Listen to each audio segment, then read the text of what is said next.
Artes. Magandang umaga po, Attorney Artes, sir.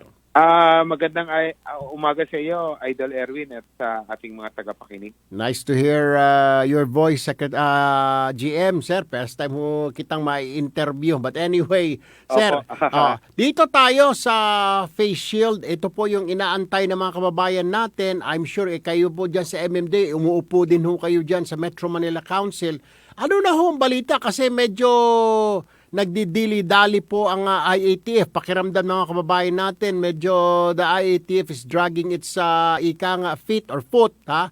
Pagdating po dito sa kung gagamitin pa ba ang face shield, kasi may mga ilang lungsod na po ang may mga local ordinances na sinasabing hindi na kailangan ng face shield sa kanilang lugar, bagkos gagamit ka ng face shield pag pupunta ka sa mga ospital or mga clinic. Dito sa Metro Manila, ano hong balita, Attorney Don?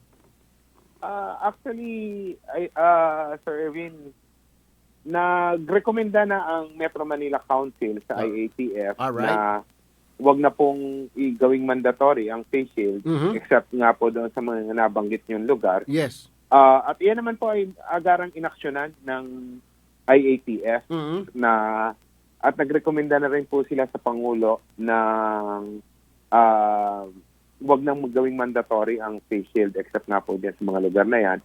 At ito po ay for approval na ng Presidente. Siguro po, kinoconsider lang din po, ikinokonsulta po sa mga experts. Kasi po, during the discussion sa IATF, may mga health experts po na medyo nag-express pa rin po ng reservation sa pag-aalis ng mandatory use of face shield po sa mga pampublikong lugar. Oo, pero I think ang Pangulo lang ang pwedeng gawing uniform po yan, kasi may mga ilang para dito tayo sa Metro Manila, hindi pa rin po pwede, pero pumunta ka doon sa isang probinsya, isang bayan, wala na silang face shield, hindi na sila mandatory. So, but anyway, so inaantay na lang po natin ang magiging announcement ng Pangulo. So, anytime now, Attorney Artes, Yes po. baka alisin na nga po ito.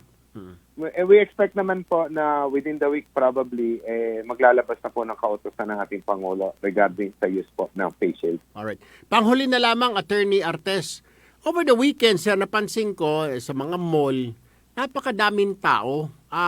Hindi po ba nakakatakot, sir, na nagpatong-patong na ang tao bagamat naka-face mask, pero syempre nandiyan pa rin po yung baka nakakalimot na mga kababayan natin maghugas, umiwas, may social distancing pa rin kahit na may bakuna ka na, may face mask ka, baka nakakalimutan na po yung ilang mga safety health protocols. Paano ho kaya may paalala sa mga kababayan natin na maging observant pa rin itong mga safety health protocols, GM? Una-una, Ka-Erwin, nagpatawag po si Chairman Benhur Abalos ng Technical Working Group. Kasama po, iimbitahan po dyan ng mga malls. Unang-una para pag-aralan yung possibility na yung mga bata na hindi pa kayang mag-mask tulad ng 2 years old and below, ay wag munang payagan sa mga malls. Kasi nga po, hindi po inirekomenda ng mga pediatricians na magsuot ng mask ang mga 2 years and below. So, wala pa po silang bakuna at hindi pa sila makakapag-mask. Pag dinala po natin sila sa mga siksikan or maraming tao, ay yung risk po na mahawa sila ay napakalaki. Bukas po, magkukonvene yung technical working group na yan.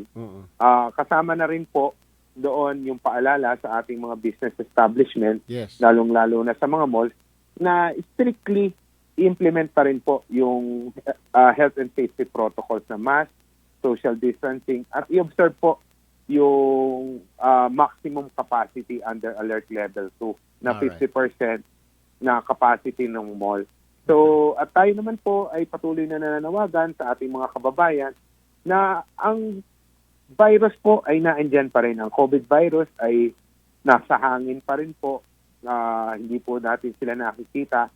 Hindi po dahil bumababa ang kaso natin ay magiging kampante na tayo. Sana po sa ating mga kababayan, para naman po magandang ating Pasko at magkaroon tayo ng sense of normalcy, ay panitiliin po rin pa rin natin ang pagsunod sa mga panuntunan na para maging ligtas tayo sa coronavirus. Alright. Sir, panghuli na lamang, marami na ako nagtatanong, dahil naglabasan ng mga tao, yung public transport, normal na rin daw ulit.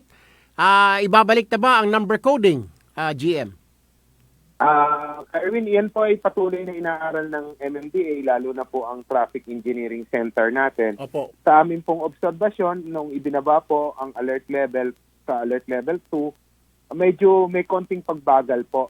Noong pong nasa ECQ tayo, ang takbo po ng sasakyan sa EDSA ay 23 kilometers per hour. Ngayon po na ibinaba sa alert level 2, it's about 19 kilometers per hour. Pero ito naman po ay masasabi natin na mas mabilis pa rin kumpara sa pre-pandemic level na takbo ng sasakyan na nasa 11 kilometers per hour. So yan po ay aaralin natin. Pag po siguro talagang bumagal na, baka lang po, kailangan po natin ng datos dito, baka po ibalik, pero iniisip pa rin po ni Chairman na baka po kung ibabalik, baka during rush hours lang, like kunyari 5 to 7 ng umaga or 6 to 8, and sa hapon naman po is 5 to 7 or 5 to 8. So pag-aaralan po natin maigi yan, Erwin. Attorney Don Artes, MMDA General Manager. Sir, maraming salamat po sa oras na pinaunlak niyo po sa aming programa. Maraming salamat din po, Ka Erwin, at magandang umaga po sa inyo. Thank you po.